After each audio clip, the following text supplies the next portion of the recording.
Good morning dear student. आपने पुराने video से काफ़ी कुछ सेट थ्योरी के बारे में समझ लिया होगा। आज हम थोड़ा आगे चलेंगे और इसके बाद हम चलेंगे एक्सरसाइज 1.4 की ओर। इससे पहले हम समझेंगे कि बाइनरी ऑपरेशंस जिसको हिंदी में बोलते हैं द्विआधारी संक्रिया। समझना है आपको कि ये द्विआधारी संक्रिया क्या है। द्विआधारी संक्रिया होती है F such that A cross A to A into A set A से सेट ए में ही जो संक्रिया होती है द्विआधारी होती है। इसके क्वेश्चन आप समझेंगे, थोड़ा आप बुक से भी पढ़ लीजिए। एक्सरसाइज 1.4 की ओर मैं चलता हूँ, क्वेश्चन नंबर 1 की ओर चलता हूँ। क्वेश्चन नंबर 1 आपको क्या दिया गया है कि जेड प्लस में A star B is equal to A minus B. ये आपको पहला क्वेश्चन दिया गया है। क्या यह एक द्विआधारी, क्या इसमें बाइनरी ऑपरेशन है? देखिए, पहले आपको देखना इसमें कि आपको डेफिनेशन क्या दी गई है। डेफिनेशन आप अपनी नहीं होगी, क्वेश्चन की होगी। क्वेश्चन में आपको डिफाइन कर दिया गया होगा। यहाँ डिफाइन किया गया है कि A star B is equal to A minus B. First element में से सेकंड एलिमेंट को आपको माइनस करना है, ये आपको डिफाइन किया गया है। आपको बताना है कि क्या ये द्विआधारी है। और जेड प्लस का अर्थ है कि सारी पॉजिटिव नंबर आप लेंगे। अगर आप एक डिजिट से दूसरे को माइनस करते हैं तो क्या फिर पॉजिटिव नंबर आएगा, आपको ये पता करना है। देखिए, जेड प्लस का अर्थ है कि आपको ए और बी दोनों पॉजिटिव लेने हैं और एक में से दूसरे को सब्सट्रैक्ट करना है, माइनस करना है, घटाना है, तो क्या फिर जेड प्लस आएगा। तो देखिए, अगर ए बड़ा है, अगर ए बड़ी संख्या है तब तो जेड प्लस आ जाएगा। बट यदि बी इज ग्रेटर देन ए, यदि बी ए से बड़ा हो, ये बी वाला, तो इंप्लाइज करेगा A minus B is not equal to positive. तब ये पॉजिटिव नहीं होगा। प्लस बी ई कर दीजिए, पॉजिटिव नहीं होगा या धनात्मक नहीं होगा। इस प्रकार यह एक बाइनरी ऑपरेशन नहीं है, यह एक द्विआधारी संक्रिया नहीं है। और इस प्रॉपर्टी को क्लोजर प्रॉपर्टी भी बोलते हैं। देखिए, जब आप धन लेंगे, प्लस लेंगे, तो यहाँ ध्यान दीजिए, प्लस में यह बाइनरी ऑपरेशन में आएगा, क्योंकि दो पॉजिटिव नंबर को प्लस करके हमेशा पॉजिटिव नंबर आता है। क्लियर हो ले, दो पॉजिटिव नंबर को मल्टीप्लाई करके हमेशा पॉजिटिव नंबर आता है। वहां पर तो ये बाइनरी ऑपरेशन है, द्विआधारी संक्रिया। लेकिन माइनस में ये काम नहीं करता है। माइनस में इसलिए नहीं होता है क्योंकि अगर माइनस होने वाली डिजिट बड़ी हो जाती है तो तब वह पॉजिटिव नहीं रह जाता। आपको जेड प्लस में देखना है केवल। जैसे यहीं पर मैं एक क्वेश्चन बना दूं कि जेड प्लस में A star B is equal to A B, तो फिर यह बाइनरी होगा। तो आप देखिए कि A star B is equal to A B, ये भी क्या होगा, एक पॉजिटिव नंबर होगा। दो पॉजिटिव नंबर को मल्टीप्लाई करके हमेशा पॉजिटिव नंबर आता है, दो धन संख्याओं को मल्टीप्लाई करके धन आता है, इसलिए यह बाइनरी है।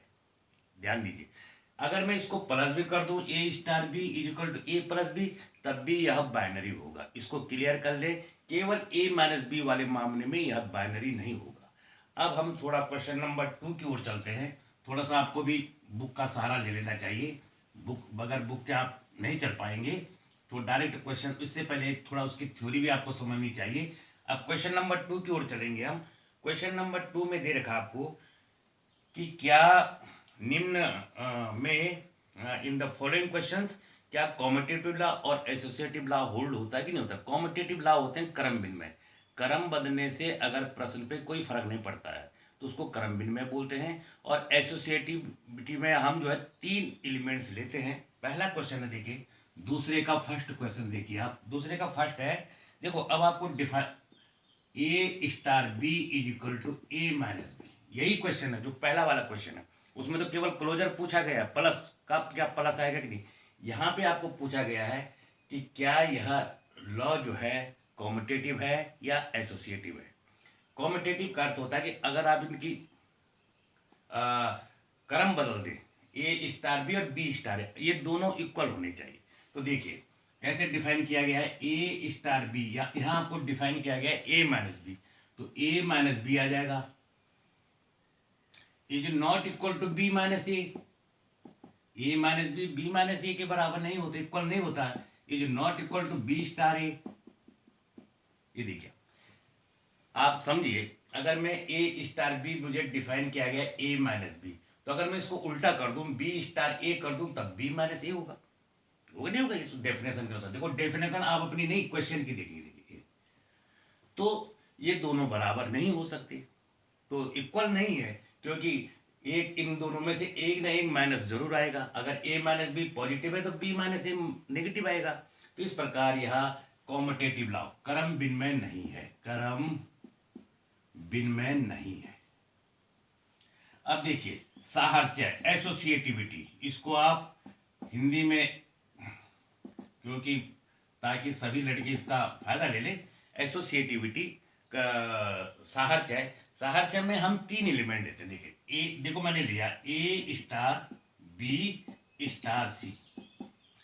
पहले हम केवल इन दोनों पे रूल लगाएंगे जो मैंने ब्रैकेट में रखे, ए स्टार बी। देखो डेफिनेशन ही है, ए स्टार बी की डेफिनेशन क्या है, ए माइनस बी, तो इसकी डेफिनेशन हो जाएगी ए माइनस बी और स्टार सी। अब ये दो अलग अलग एलिमेंट हो गए, फिर इनमें भी ये स्टार लगा हुआ है। देखिए आप, ये स्टार लगा हुआ है, तो यहाँ पर भी हम यही डिफाइन करेंगे। इसका मीन है इस स्टार का कि पहले में से दूसरे को माइनस कीजिए, तो यहाँ पर भी तो लगेगा ही नियम। तो ए माइनस बी में से सी को माइनस करना है, तो is equal to A minus B minus C, ये आया आपका आंसर।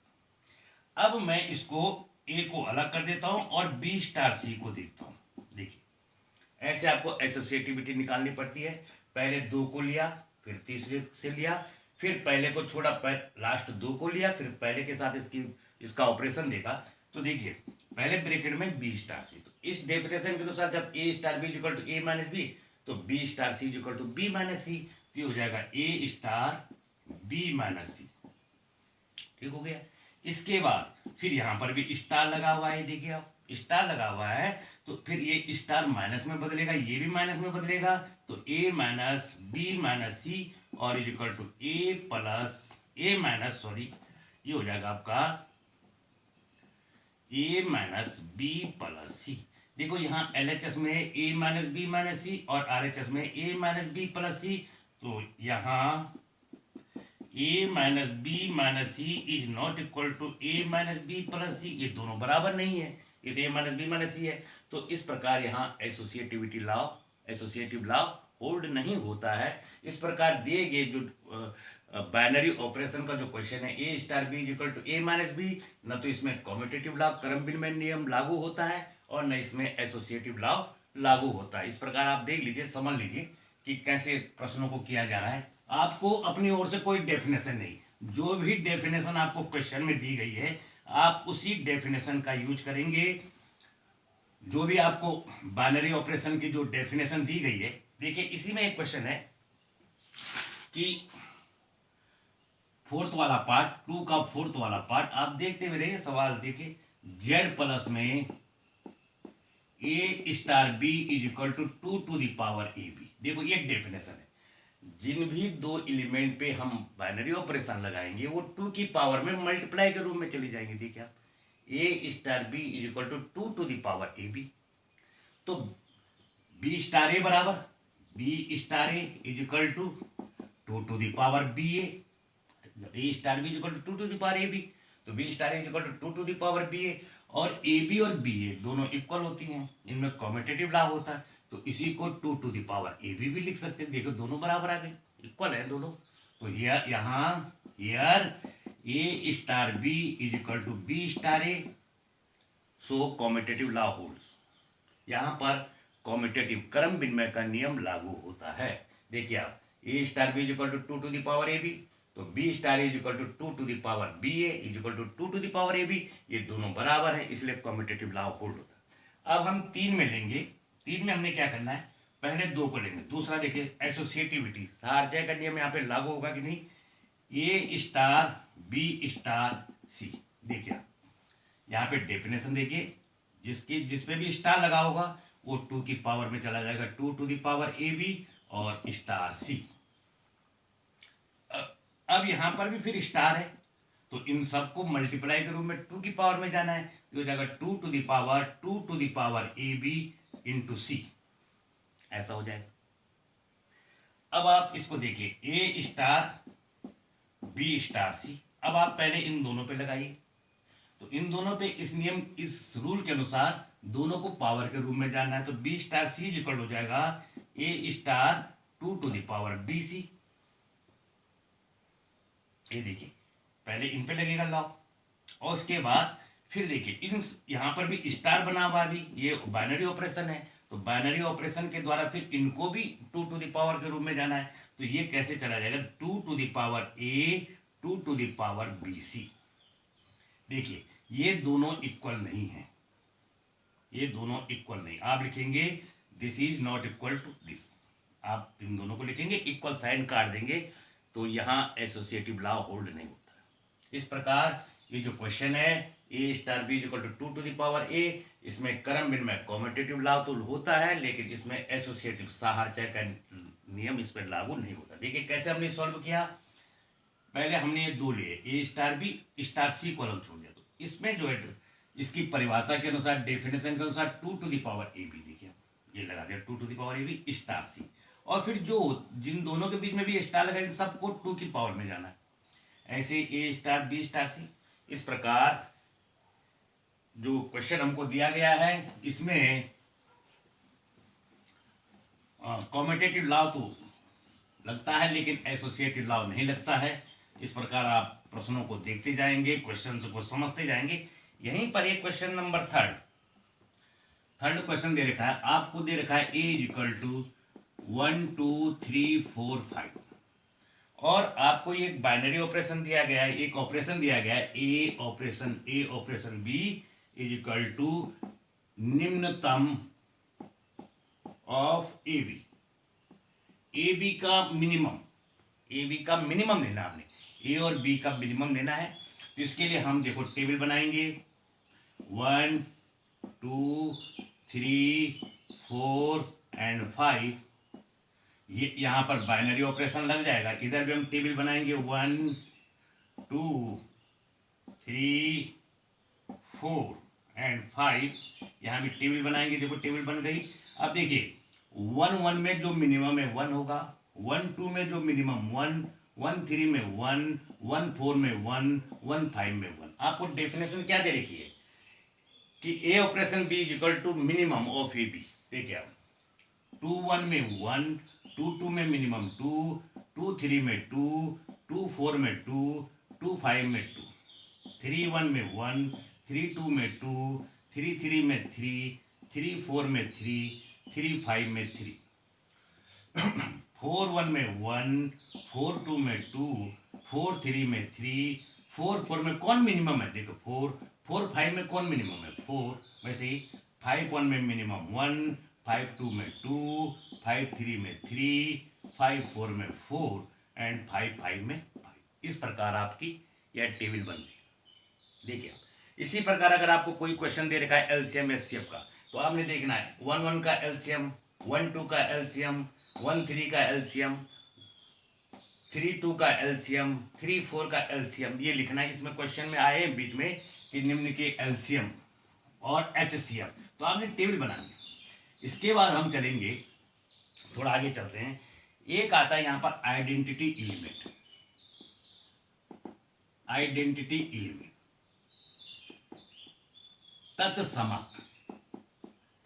तत्समक का अर्थ होता है कि किसी भी एलिमेंट के साथ अगर हम ए स्टार ई निकालेंगे तो इस एलिमेंट पे कोई फर्क नहीं पड़ेगा, ये ए ही रह जाएगा, या ई स्टार ए निकालेंगे तो यह तब भी ए ही रह जाएगा। माने अगर मैंने ए और ई का बाइनरी ऑपरेशन किया तो इस ए पे कोई फर्क नहीं पड़ेगा, ये ए ही रह जाएगा, और ई और ए का किया तब भी ए। माने किसी एलिमेंट पे, जैसे हम कहते हैं ना 1 × 4 इज इक्वल टू 4, क्या फर्क पड़ा, 4 को 1 से मल्टीप्लाई करके 4 पे कोई फर्क नहीं पड़ा, तो यह इसका आइडेंटिटी है 1। तत्समक है, मल्टीपल आइडेंटिटी। जैसे मैंने 4 + 0 किया तो ये 4 ही रहा, तो ये भी आइडेंटिटी है, लेकिन ये एडिटिव है, ये धनात्मक है।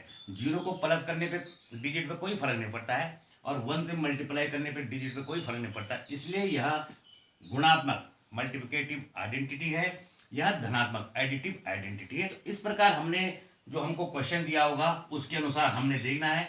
एक एग्जाम्पल मैं लेता हूँ।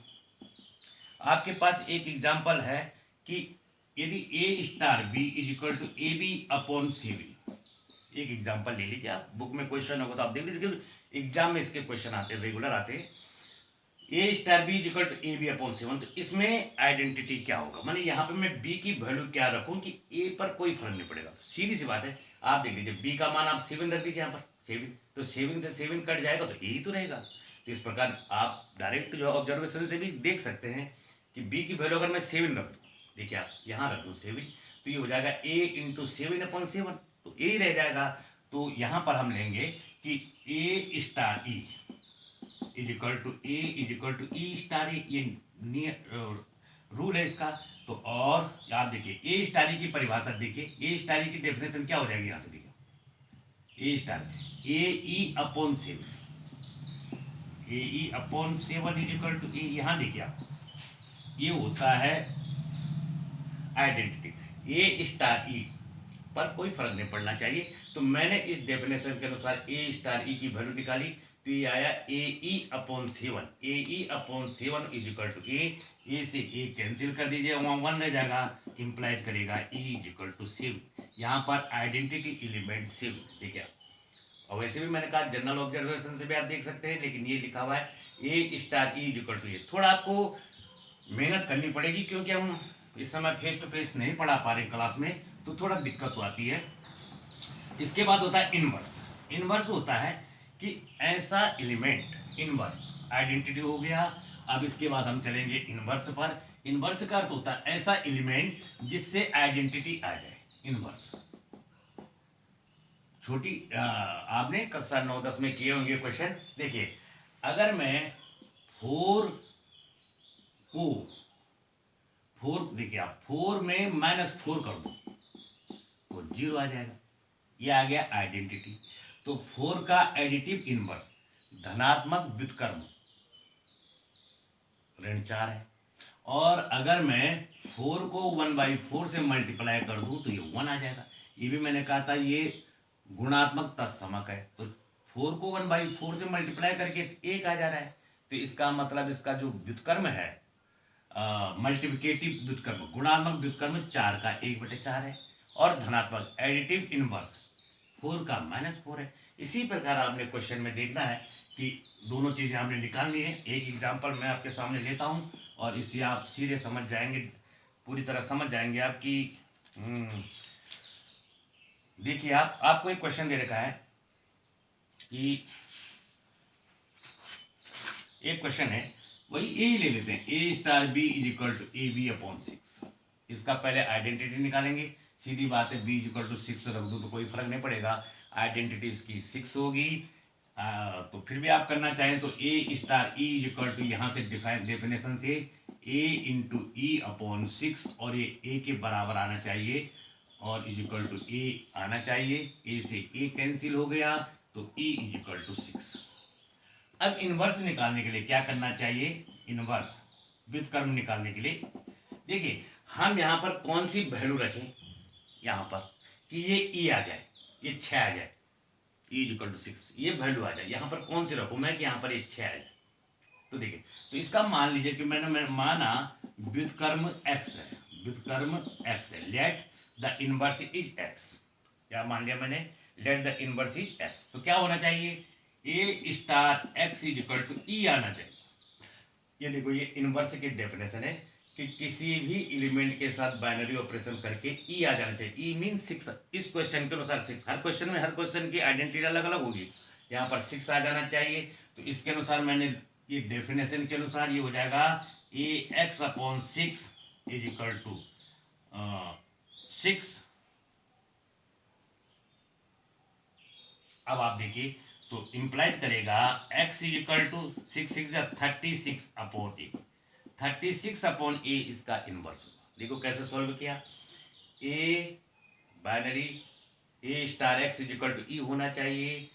तो इसके डेफिनेशन के अनुसार क्या है, ए बी अपॉन 6 है, तो A X upon 6 is equal to E कितना आया था हमारे क्वेश्चन में, 6 आया था। देखो इज इक्वल टू 6, तो यहाँ से x is equal to 36 upon A.